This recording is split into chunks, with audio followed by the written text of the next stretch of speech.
Welcome to We Are Carroll, a service of the Community Foundation of Carroll County. I'm your host, Kayla Selinsky. Today, we speak with Julie Richard, Artistic Director of Carroll Singers. We learn more about this community of choral singers in Carroll County and how singing brings together generations of performers. Also, save the date. Carroll Singers Winter Concert is December 2nd and December 3rd at 7:30 p.m.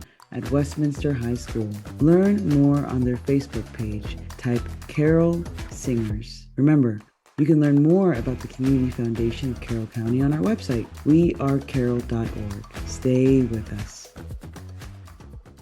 My name is Julie Richard, and I'm the Artistic Director for Carroll Singers. I retired 4 years ago from public school teaching with music, the last 12 years of which I was at Westminster High School, and I'm enjoying that very much with 7 grandchildren that keep me occupied. So that's nice. And Carroll Singers is a way for me to continue using my music training and the parts of it that I love, even in retirement. And I also direct a church choir. So those two things let me stay involved in music without being quite as immersed as I was when I was teaching full time. What is Carroll Singers? Carroll Singers is a community chorus that is open to high school age and older, those that have graduated from high school and older. We have people that are just out of high school and in their 20s, and we have people in their early 90s and everything in between. So it's a very intergenerational group. And I think that's one of the strengths, is that it's a way for people from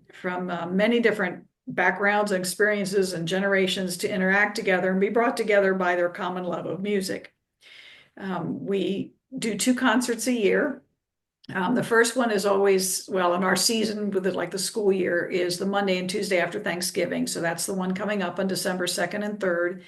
And then we take a little bit of a break in December and January after that. And then we regroup for our spring concert. And that is usually in early June. So we do each of our programs twice, back to back, 2 nights in a row, so people have more than one option.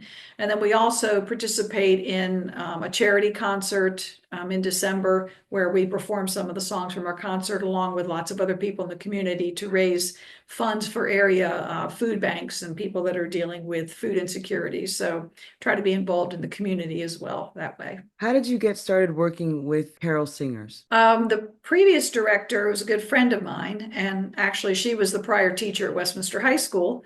And I followed her teaching at Westminster High, and then I followed her with Carroll Singers. I was aware of the group because they rehearsed and in my room at Westminster High School when I was a teacher there. So I know they were there and they did their concerts there. So I was aware of the group, but I had not participated in it. When my friend Bev decided to step down, she put a bug in my ear to apply for the position, which I did. And even though I was not quite retired yet, and I wasn't sure about teaching and doing the group, I went ahead and interviewed for it and got the position in 2018. So this is my 7th season with the group, even though COVID interrupted a year and a half of that. But I've been with the group since the fall of 2018. When was Carroll Singers founded? Carroll Singers itself was founded in 2005. We have a sort of a parent chorus that was formed in the 1970s, and that's the Carroll County Choral Society. And that group ran from the early 1970s through 2003 under Herb Sell, who was the director that whole time and was the director at Westminster High School. So all 3 of the group's directors have been Westminster High School choral teachers. When Herb Sell stepped down in 2003, the group reorganized with Bev Gondolfo, the next director, taking over in 2005. And so we've been under our current constitution and format since 2005. What is the mission of Carroll Singers? Well, we have a formal mission statement, and I can read a little bit of that because it's pretty concise, but then I'll expand on it. Carroll Singers is an organization established to support a traditional choral music experience for adult and high school age singers in Carroll County, and to support local charitable organizations serving Carroll County citizens who are in need and who have limited operational resources. So we're promoting good quality choral music and choral literature, but we're also involved in the community with making donations to local charity organizations. And each year we provide a scholarship for a Carroll County High School student who's going to not necessarily major in music, but be involved in music in college. So we try to both be a group that we're with each other and the musical part of it, but beyond our group and reaching out into the community as well. How do you choose what songs are going to be included in the spring and winter shows? I have a very intricate process I go through, and it takes me many months to come down to the final repertoire. But I choose a theme. I like a theme-based concert because it allows you to do lots of different styles of music, rather than doing like all gospel or all Broadway or whatever that limits your style. By choosing a theme or a concept, then we can do all different types of styles of music and also music, classics and contemporary. And that provides a lot of variety for the singers as well as for the audience. So I have a collection of file folders where I get an idea for a theme. And as I hear a song on the radio or I think about a song that pops into my head, I just start writing it down on the cover of that file folder. And then once I kind of get a long list of something, I start going through those songs that I've written down and narrow it down, first of all, by seeing if there's choral arrangements available. Sometimes I like a song, but there's not a choral arrangement, so that automatically disqualifies it. And then I come down with a list of after I've made cuts, and then I leave it alone for a few weeks. And then I come back to it and I listen to the recordings again. And sometimes I'll listen to a song I had on the list and think, oh, no, I don't like that one. Or sometimes there's one I wasn't sure about that I like even more. And I go through that narrowing down process multiple times before I come to my final list. And I have a number of songs that I limit it to just because of the reasonable amount of performance time. Sometimes my final decision's based on known soloists that are available or what the group is going to be capable of doing. So that's the process I go through, and I've already picked out our theme for the spring. Our theme for this winter concert is Home for the Holidays, and all the songs are about those cozy, warm gingerbread feelings that you get at the holidays. Most of them are familiar, but some of them are new songs, talking about how home can be a place, but it can be a person. Home can be a food, it can be a song. It can be a manger in Bethlehem. Home can be a lot of different things. So we're kind of exploring it that way. And then for the spring, our theme is sun, moon, and stars. And every song mentions sun, moon, and stars in it in some way, form, or another, but sometimes in kind of unexpected ways.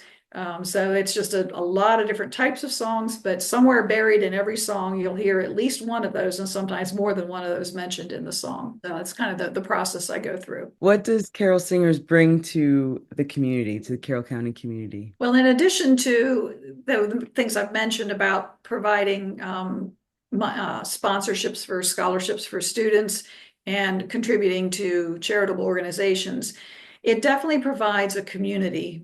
We've built up the group to now where we're just shy of 70 voices singing together. So it's a large group. And we really do check in with each other. Sometimes a person will have to miss out one concert because they're having surgery or there's illness going on or they've lost a loved one. And a lot of times they'll come back, but when they have to do that, we make sure we're checking in with them and make sure they're doing okay. If somebody is going through any type of challenge, we send cards, we support them. So I think the community that a musical group can provide that's unique from any other type of community. I experienced that as a student and in high school and college. I experienced that as a part of a church choir, and then when I direct, and I experienced it, when I worked with my students, and I'm seeing it again with the group we have together and the way people who would not interact in any other environment get to know each other, and where 20-year-olds are sitting and chatting with 80 years and 90-year-olds. And that's a really beautiful thing to see. So I think that sense of community and that sense of bringing people together from diverse backgrounds and diverse ages is something that's pretty special about the group. How does Carol Singers recruit new members? We do when we start a new season or begin a new rehearsal. We have a page on Facebook and we put invitations out on Facebook. We have a website where people can submit their information. We will contact them. But by far, the biggest is by word of mouth, where people invite friends, where people come to our concerts and say, hey, I want to do that. And obviously it's working, because my first concert with them was, I had 45 singers and now we have 68. So the group has really grown. And we have a lot of family members. We have a mother and both her daughters are singing. We have married couples that are coming together. We have grandparents and grandchildren coming together. So it's really kind of special to see it becoming a family event, coming to rehearsals and performing together. So it's very much by word of mouth and by people hearing what we have to offer. What is one thing that Carroll Singers needs from the community? The biggest thing is to keep coming to our concerts, because we are a nonprofit. We do get some grant money, but that tends to be reduced here, as budgets are being cut. And we do some fundraising, but most of our money comes from people attending our concerts. So by coming out and supporting us, by spreading the word, if you've enjoyed it, let people know. Come back for the second night if you want to do that. So I think just supporting us with your attendance and your enthusiasm, which translates into supporting us financially. The cost of music has gone up tremendously. An average concert, and I borrow music from Westminster High School sometimes. I use music that's already in our file when I can, but a concert will cost somewhere in the neighborhood of $1,800 to $2,000 in music costs just for one concert. And while our members do pay dues that help with some of that, it's difficult to have the funds for that. So by coming out to our concerts, that's the best thing you can do to support us. How does Carroll Singers work with the Community Foundation of Carroll County? Since I'm the artistic director, I'm not directly involved with them as much, but we have a board that does a lot of work with them, particularly our treasurer and our president. And the Community Foundation helps us in several ways. They help manage our finances. And so all of our funds and are paying bills and things go through the Community Foundation. So it's very helpful to have someone who's an expert in that, because we're a group of volunteers. Our board is all volunteers. And sometimes, we do happen to have a treasurer with some experience, but we don't always. So having that financial expertise, that help with writing grants, is very helpful. And just having exposure and the things like this that are getting the word out about who we are and what we have to offer, and advertising what we do. Having that kind of a voice through the foundation, I think, helps a lot. Why would you recommend working with the Community Foundation of Carroll County? Well, I think those reasons I just mentioned certainly are beneficial to us, but I think having a group like the Community Foundation in Carroll County, we benefit from that in so many different ways.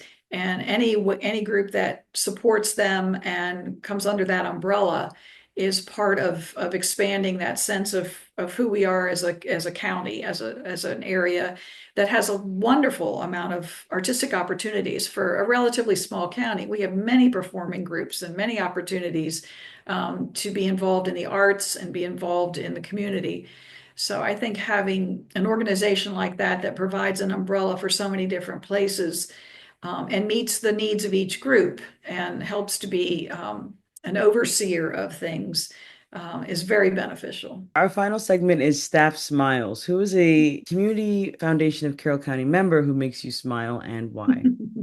Well, this is where I reached out to our board members who do more direct interacting. And the two names that came up from several different people were Melody and Sharon, that they've worked with and been very helpful in answering questions and helping guide us. And being able to give us feedback and assistance in getting the things that we need.